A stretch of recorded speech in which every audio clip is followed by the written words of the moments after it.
Audio Jungle. Muchas gracias por darle clic a este video. Hoy estamos en Whittier, California, donde vamos a entrevistar a nuestro siguiente ministro para el canal. Él es un pastor del distrito de Anaheim, muy amado por su familia y muy amado por su congregación. Por favor, quédese y sintonícese para ver qué es lo que Dios ha hecho en la vida de su hijo. Bueno, aquí estamos en Whittier, California, donde vamos a entrevistar a nuestro siguiente ministro para el canal. Él es el pastor de la Iglesia Nazareno Tabernáculo de Adoración, el pastor Alexander Sánchez. Pastor, muchísimas gracias por aceptar la entrevista. No, gracias a ustedes por permitirnos a nosotros poder estar acá con ustedes y, bueno, y ser de bendición. Amén, gloria a Dios, así es. Antes de empezar, vamos a orar. Amén. Señor Dios y Padre nuestro que estás en los cielos, te damos las gracias por ese día que tú nos has dado, Señor. Te damos las gracias por la oportunidad, Señor, que tú nos das de poder conocer más de ti, Señor, y saber lo que tú has hecho, Señor, en la vida de tus hijos a través de los años. Sabiendo, Señor, de que tu palabra, Señor, no se quedó ahí parado, Señor, en Apocalipsis, Señor.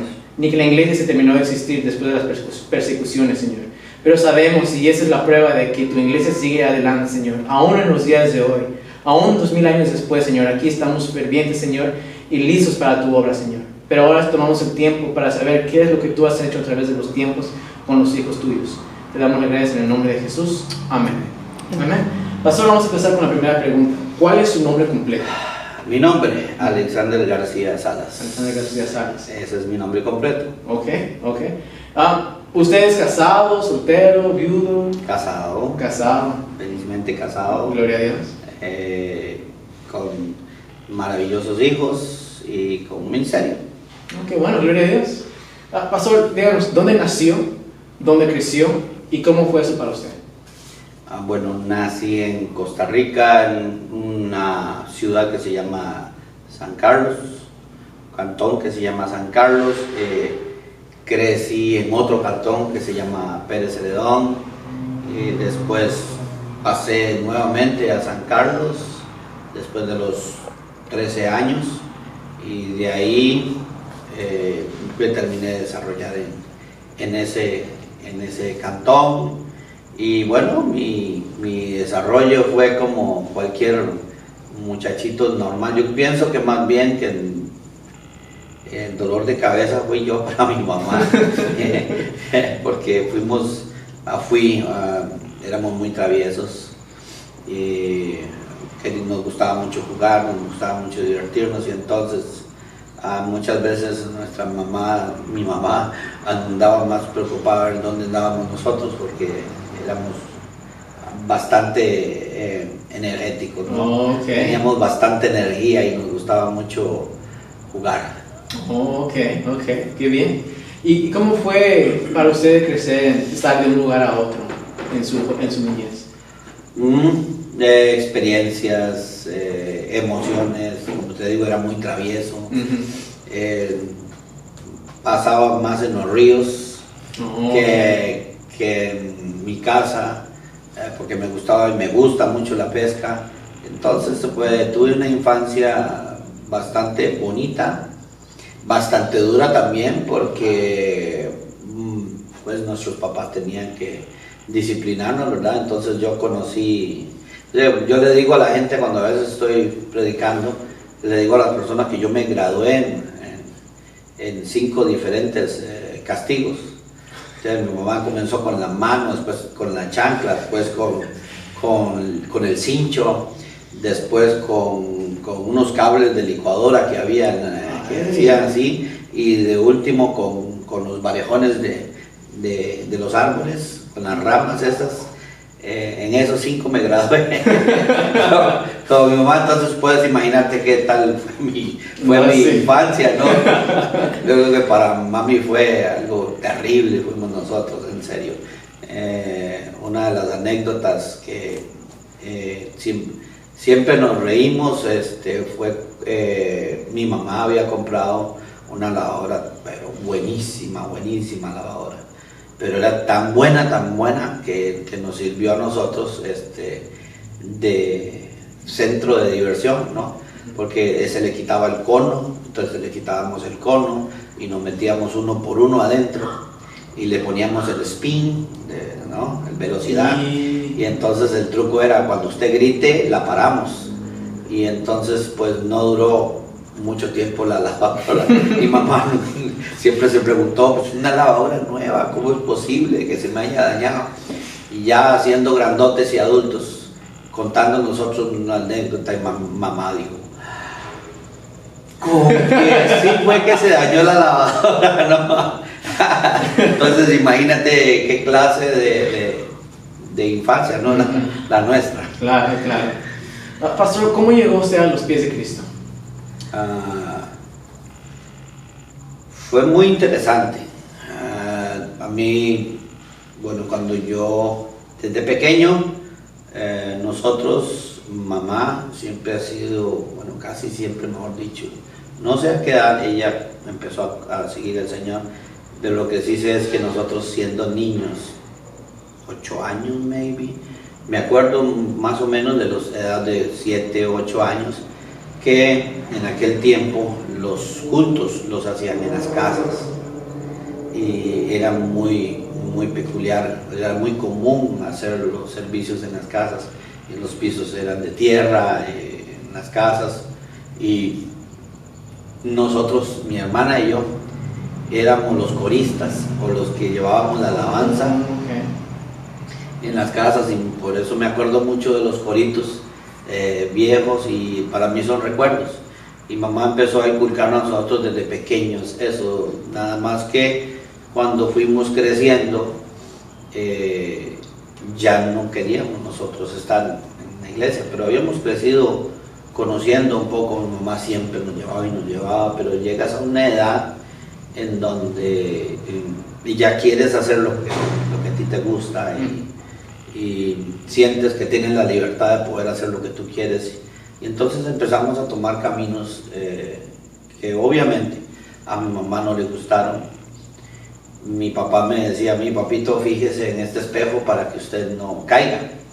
Pues me fijé tanto en ese espejo que caí, no, porque mi papá tenía ese tipo de problemas con el alcohol. Y entonces recuerdo que una vez que estuve trabajando en un taller, yo pintaba refrigeradoras y hacía trabajos de pintura. Estando yo ahí, un muchacho llamado Carlos Vargas me llega y es amigo, y me invita y me dice, mira, te invito a una reunión de jóvenes que hay, vieras, se pone lo más bonito. Y yo como que, muchas gracias. Pero él me dijo, y vieras qué muchachas más bonitas llegan. Y entonces ahí como que se me pararon un poquitito las antenitas, ¿no? Me llamó la atención. Y dije yo, oh sí, ok, ¿a qué horas es? Me dice, es temprano, es de 2 a 6 de la tarde. Digo, ok, está bien, yo voy contigo. Y yo era muy conocido en Ciudad Quesada porque me gustaba mucho el baile, y nosotros éramos muy conocidos porque nos dio en la época del break dance, en donde tú bailabas en las plazoletas y nos poníamos unos trajes ahí especiales. Bueno, en ese tiempo nos creíamos mucho nosotros, ¿verdad? Entonces éramos muy populares por esto.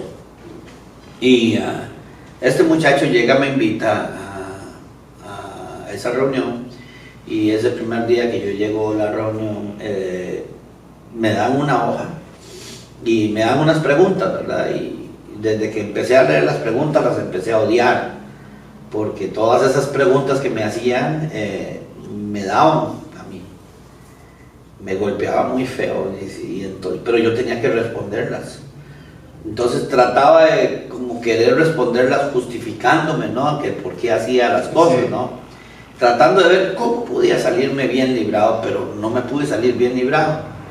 Ese día recuerdo que cantaron y todo, y algo ocurrió dentro de mí, porque ese día que salí de ahí, recuerdo que todo era un sábado, y todos los sábados y viernes, sábados y domingos yo pasaba en una discoteca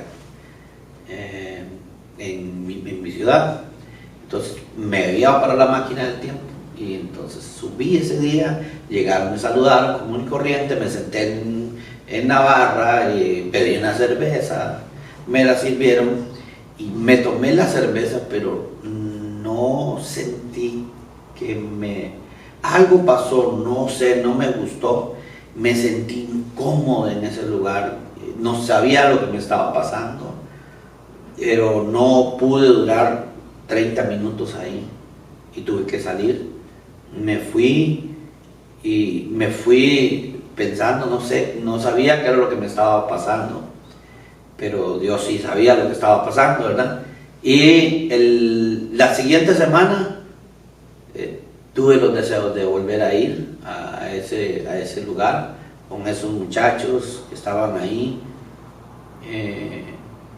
y ahí fue cuando yo tuve mi encuentro con el Señor, y mi vida de ahí en adelante cambió de una manera drástica a través de una reunión de grupo de muchachitos que si algo tenían ellos era que eran locos para el Señor, locos.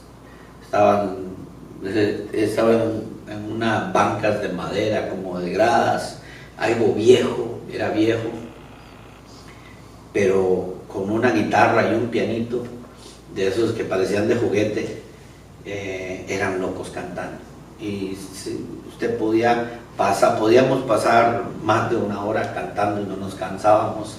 Era algo muy especial lo que ocurría ahí. Dicho sea de paso, el director o el presidente que estaba ahí era el escatólogo que está ahora en la ciudad de Texas, Antonio Bolañes. Él era el que nos dirigía, el que dirigía ese grupo, y con él crecí una buena parte de mi vida crecimos ahí con ellos trabajando, haciendo obras misioneras a Nicaragua y experiencias muy lindas, pero ahí fue cuando yo realmente conocí al Señor. Wow, gloria a Dios, gloria a Dios. Y entre todas las denominaciones, ¿por qué la Iglesia del Nazareno? Bueno, tendríamos que preguntárselo al Señor, pero una de las cosas que rescato, yo me desarrollé, no me desarrollé dentro de la Iglesia del Nazareno, como para decir que yo fui nazareno desde que me convertí al Señor, no. Una parte pequeña, hablemoslo así, fue como bautista, un año tal vez, pero la mayor parte del tiempo fue con la iglesia, con este grupo de jóvenes, que este grupo de jóvenes se convirtió en una iglesia que se llamó Juventud 2000. Juventud 2000 con Antonio Bolañes empezó a crecer. Después Antonio Bolañes se fue y quedó el pastor Alex Jiménez, que hasta la fecha es el pastor de la iglesia. Ahora ya no se llama Juventud 2000, sino que se llama Comunidad Cristiana Betel. Ahora muchos de los jóvenes ahí ya son papás, tienen hijos, entonces hay una historia muy grande detrás de esto. No era una denominación como la que conocemos comúnmente, es independiente, pero con unas bases muy, muy sólidas de la palabra de Dios. Pero cuando yo llegué a la iglesia del Nazareno, encontré algo que me estaba haciendo falta. Y no era que estaba mal donde yo estaba, no se puede tomar eso, pero sí, la iglesia de Nazareno tiene algo que yo le rescato, es que la iglesia de Nazareno se preocupa muchísimo porque la gente se instruya y aprenda. Trabaja mucho en el aspecto de que la gente conozca o que tenga conocimiento acerca de la palabra de Dios, de la doctrina. Es muy firmes en cuanto a la enseñanza de la doctrina, y eso me marcó a mí, porque cuando yo comencé a estudiar en el Sevidén, que es el seminario de la iglesia de Nazareno acá, cuando yo comencé a estudiar, recuerdo que el maestro mío era el pastor Aldana. Oh, okay. Melvin Aldana Jr. Y una de las cosas que él nos dijo fue: saquen un papel en blanco, quiero que cierren sus Biblias, las pongan a un lado, y quiero que me pongan ustedes, denme 5 artículos de fe en lo que cree su iglesia. Yo estaba comenzando, no tenía mucho tiempo, tal vez a lo mejor 2, 3 años con el pastor Zacarías o menos, pero yo nunca me había preocupado por eso. Cuando me pusieron la hoja y nos dijeron: no hay necesidad que ponga el nombre, solo quiero que ustedes pongan eso. Te soy sincero, no pude escribir más de 2. Y ahí me di cuenta que yo estaba mal. Y fue a través de la iglesia de Nazareno, a través de estudiar y prepararme, que yo empecé a conocer acerca de la doctrina, en lo que cree la iglesia. Entonces, para mí ha sido como un equilibrio. He agarrado parte de lo que tenía, del conocimiento adquirido a través de la iglesia, Comunidad Cristiana Betel o Juventud 2000, y con lo de la iglesia nazarena, y he podido hacer como un balance, un equilibrio, tomando lo mejor de las dos y tratando de llevar ministerio en el Señor a través de lo que he podido aprender acerca. Por eso la iglesia de Nazareno no lo escogí, estábamos buscando una iglesia, no encontrábamos, fuimos a algunas iglesias, pero no nos sentíamos como que pertenecíamos ahí. Y cuando, de una manera bastante curiosa, nosotros llegamos a la iglesia de Nazareno, y en adelante nos quedamos ahí, y fue una enseñanza muy grande con el pastor Zacarías Salazar, al cual le agradezco muchísimo su vocación, su amor, su cariño para con nosotros. Amén, gracias, pastor. Y pastor, ¿cómo sintió usted que Dios lo llamaba para el ministerio? ¿Cómo cuándo o cómo fue esa experiencia?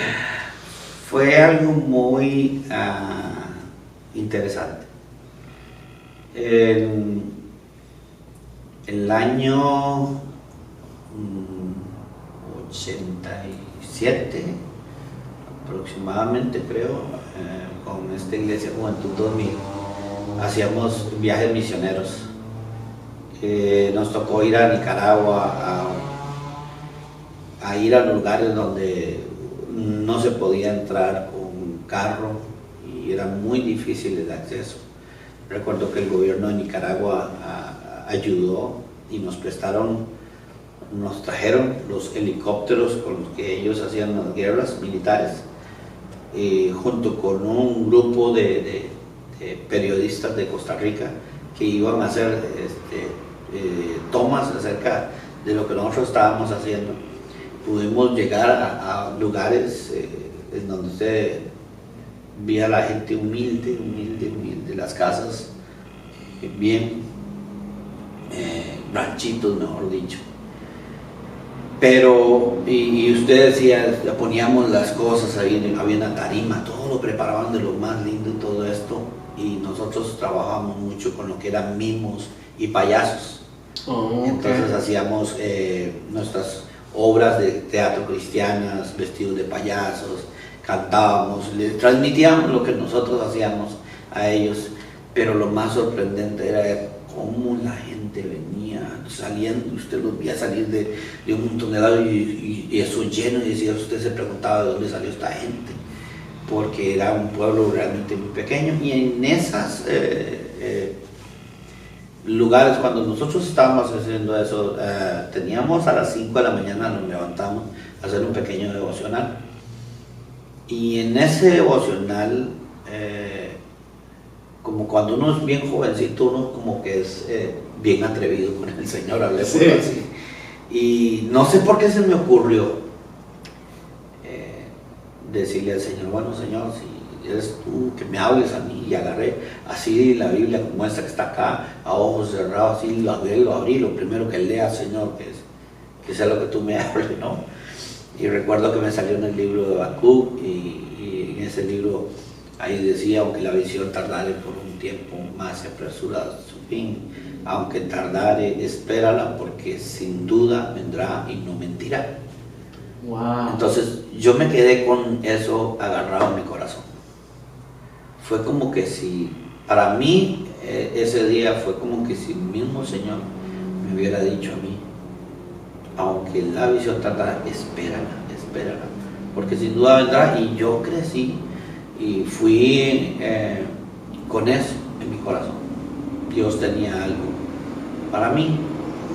Y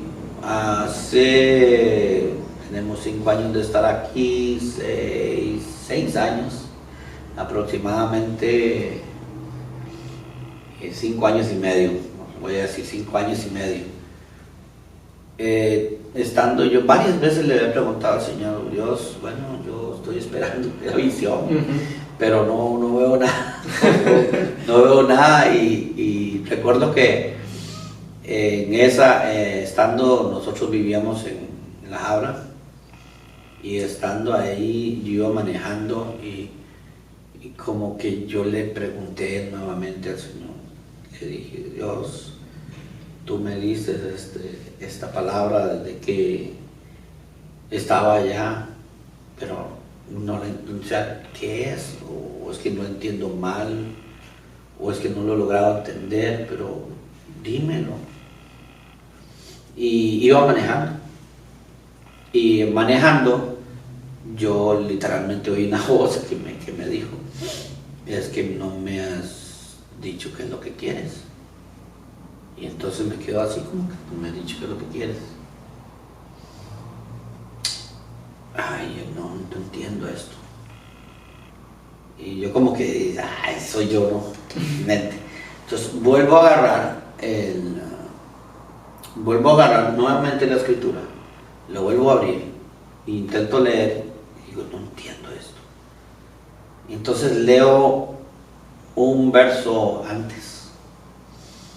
Y en ese verso decía, escríbelo en una tabla para que el que la vea corra, ¿verdad? Y entonces digo yo, fue lo que yo pensé, ¿no? Entonces ya entendí, digo, yo lo voy a escribir en un papel. Entonces lo escribí en un papel, aunque la visión tardara, lo puse en un espejo en un cuarto, y entonces yo cada vez que llegaba oraba y entonces declaraba la palabra esa, ¿no? Pero igual no ocurría nada.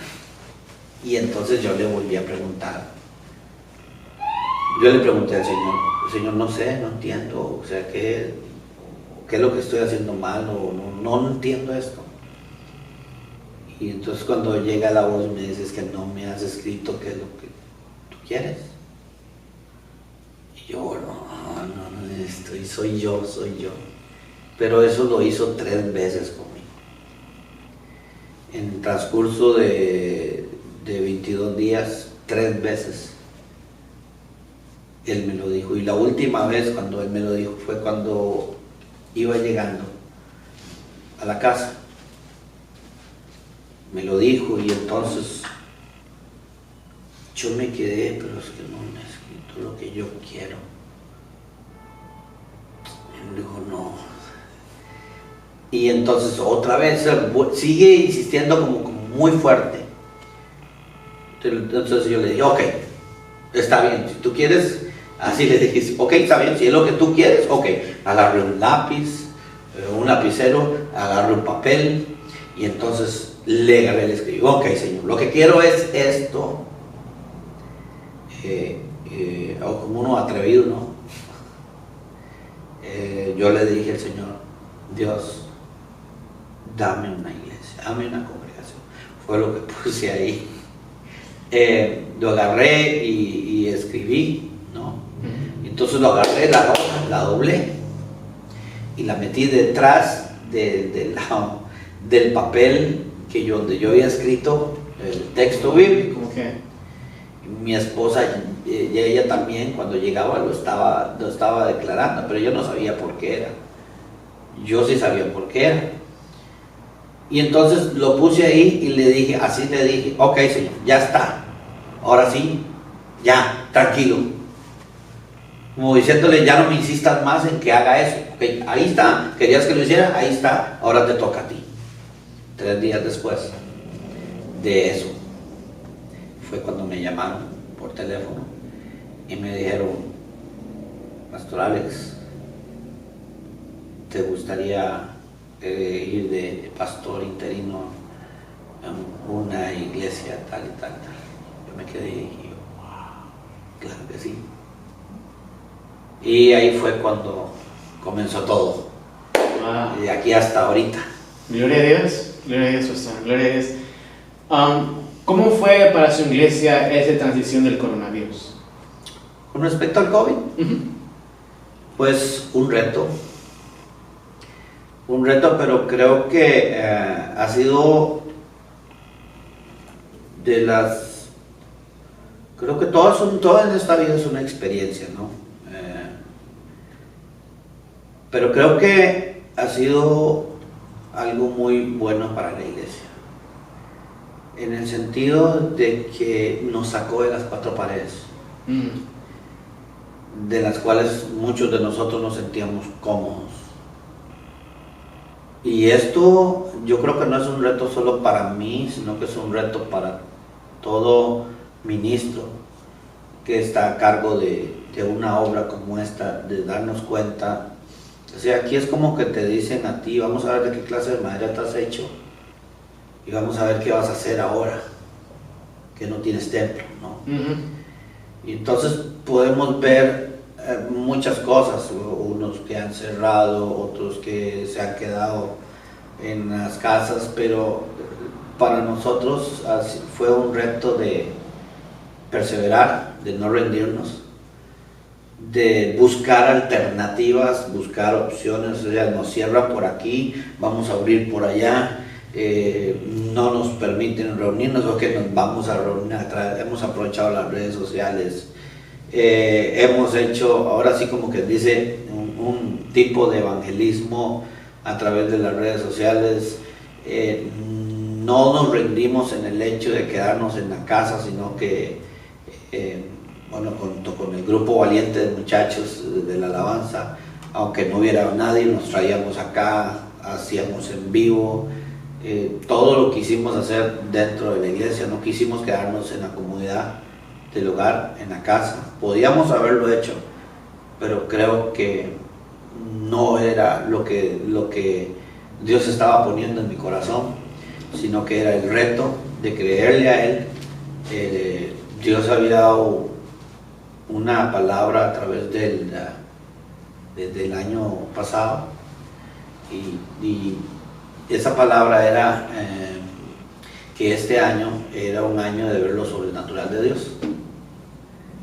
Y algunas personas no lo entendieron con respecto a ver lo sobrenatural, y es que lo sobrenatural solo se logra ver cuando en lo natural no puedes ver las cosas. Y hoy en día hay mucha gente que ha perdido trabajos, ha perdido casas, ha perdido carros, ha perdido un montón de cosas. Pero maravillosamente nosotros dentro de la iglesia, casi todos, mejor dicho, todavía no conozco a algún miembro de nuestra iglesia que no esté trabajando, sino que todos ellos están trabajando. Pensamos en alguna manera que nos iba a afectar la parte económica dentro de la iglesia, porque al no venir miembros, posiblemente nos íbamos a ver afectados a eso, y estábamos psicológicamente preparándonos para eso. Bueno, que tenemos que enfrentarlo, tenemos que pasarlo, dice, solo van a ser 3 meses, pero cuando vimos que era mucho más, entonces es un edificio grande, hay que pagar un montón de cosas. Dios, pues aquí, ¿cómo vamos a hacer? No lo sabemos, pero hemos visto la mano de Dios en cuanto la parte de las finanzas. La iglesia no ha decaído en absolutamente nada. Me decía a mí la tesorera, pastor, no entiendo, no entiendes que, dice, cuando estábamos abiertos y todos estábamos acá en la iglesia, se había más dinero, pero nunca se despegábamos de tanto, ¿no? De tanto dinero. Sí, hoy que la iglesia está cerrada, los fondos no son los mismos, es mucho menos, pero el dinero rinde más. Wow. Y entonces yo me río porque estamos viendo lo sobrenatural de Dios actuando en nosotros, en la vida de los hermanos que están dentro de la congregación.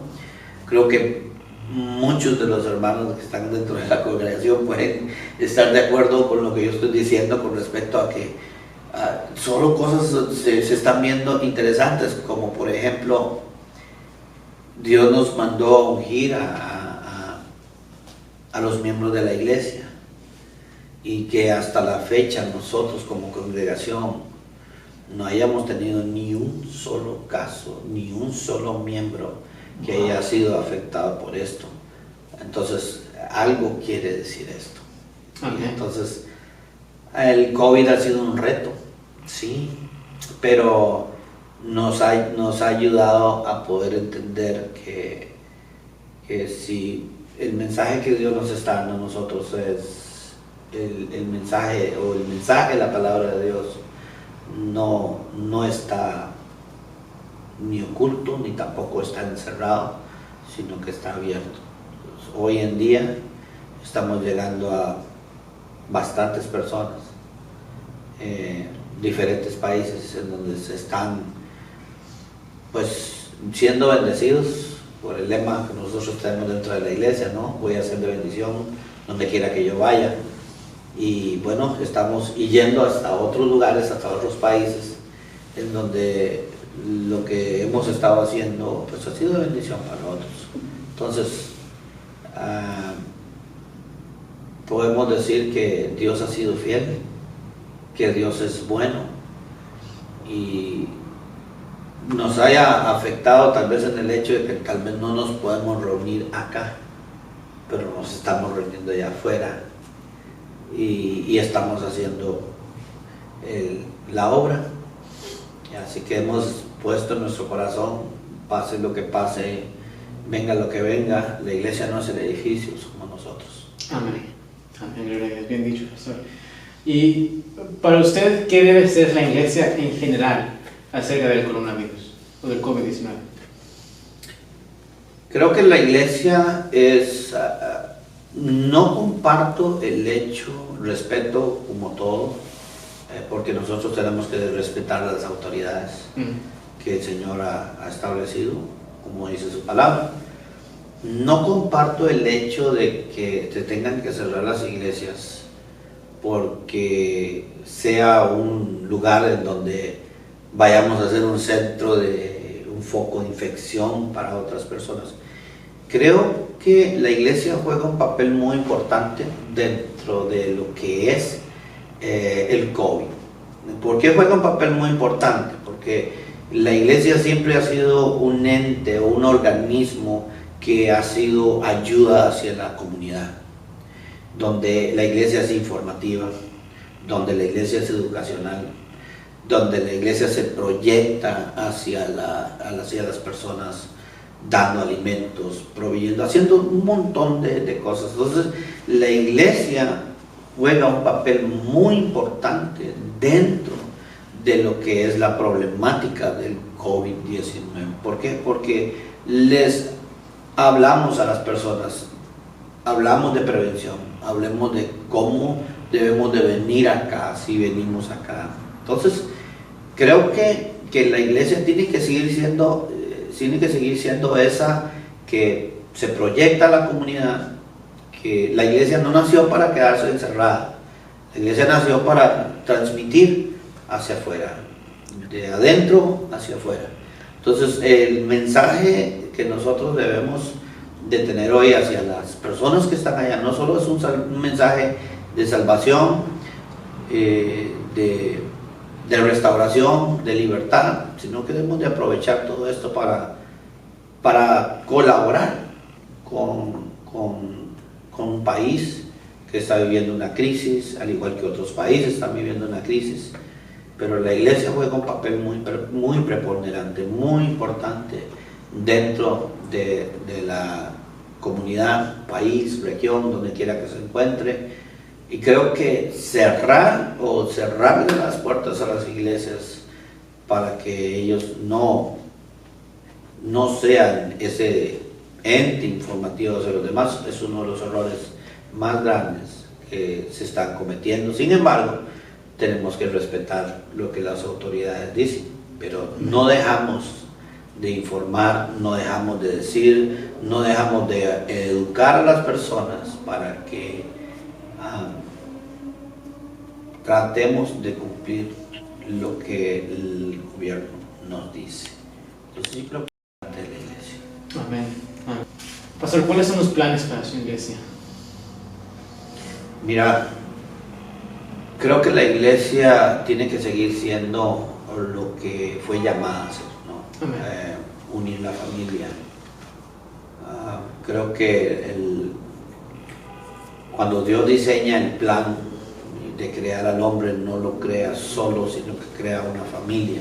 Amén. Y establece el núcleo y la bendición de los hogares, las familias. Y creo que nosotros no debemos de salirnos del enfoque del Señor. El enfoque de Dios siempre va a ser familias unidas, trabajar igual como lo hemos hecho desde el principio, en restaurar vidas, en que la palabra de Dios pueda ser una experiencia en la vida de una persona, una experiencia viva, no simplemente una religión, sino que la gente viva una relación con Dios diaria, que su experiencia, que en los hogares puedan vivir la experiencia de lo que es el nuevo nacimiento, la experiencia de lo que es vivir una vida en Cristo Jesús. Y creo que nuestra visión y nuestra misión debe de ser la que el Señor nos estableció a nosotros a través de Mateo 28, que es ir y predicar el Evangelio a toda criatura, bautizándolos en el nombre del Padre, del Hijo y Espíritu Santo, evangelizando, haciendo discípulos. Creo que nosotros no nos podemos salir de ese mandato de parte del Señor hacia nosotros, y la iglesia, pues esa es su misión. Qué lindo sería, es bello, hermoso, creo que cualquier pastor lo anhela y lo sueña, ver su congregación llena, ¿no? Claro que sí. Pero creo que es más importante ver vidas cambiadas, felices, transformadas, y que realmente estemos cumpliendo nosotros el propósito de Dios. No, la iglesia no es el anhelo de Pastor Alex, la iglesia es el anhelo del Señor, y nosotros simplemente somos siervos inútiles que hemos recibido un favor, una gracia de parte de Dios que no merecemos.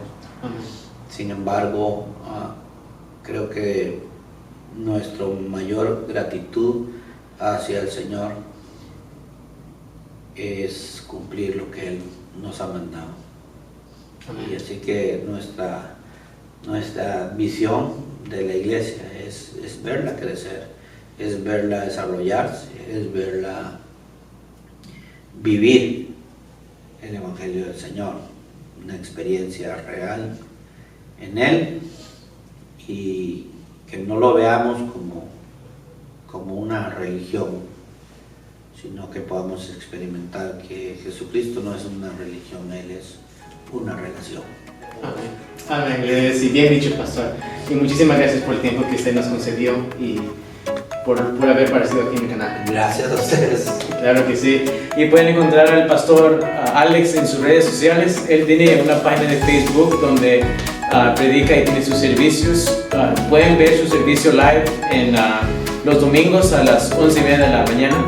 También tiene sus miércoles a las 7:30. A las 7 de la noche. Y también tienen un servicio el viernes a las 7:30.